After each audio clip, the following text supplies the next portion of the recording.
Meal maker வச்சு chapati variety ரைஸ்க்குலாம் ஒரு சூப்பரான சைட் டிஷ் ரெடி பண்ணலாம். அதுக்கு 200 கிராம் மீல் மேக்கரை கொஞ்சம் உப்பு சேர்த்து சுடுதண்ணில ஒரு 2 மணி நேரம் ஊற வச்சு வச்சிருங்க.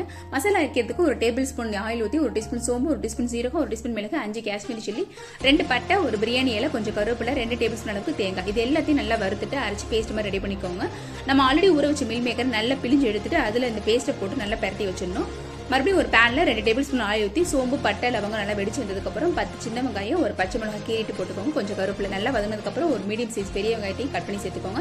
வெங்காயம் நல்லா வதங்கினதுக்கப்புறம் 1 டேபிள் ஸ்பூன் அளவுக்கு இஞ்சி பூண்டு பேஸ்ட், அது நல்லா பச்சை வாசனை போனதுக்கப்புறம் நான் இன்னைக்கு 3 தக்காளி எடுத்திருக்கேன் கட் பண்ணி, அதையும் அது கூட சேர்த்துக்கலாம். தேவையான அளவுக்கு உப்பு சேர்த்துக்கலாம். 1 டீஸ்பூன் அளவுக்கு மஞ்சத்தூள், 1 டேபிள் ஸ்பூன் அளவுக்கு மல்லித்தூள் சேர்த்துக்கோங்க. இது எல்லாம் நல்லா வதங்கினதுக்கப்புறம் நம்ம ஆல்ரெடி பண்ணி வச்சிருக்க மீல் மேக்கரையும் அது கூட சேர்த்து நல்லா கிளறி விட்டுருங்க.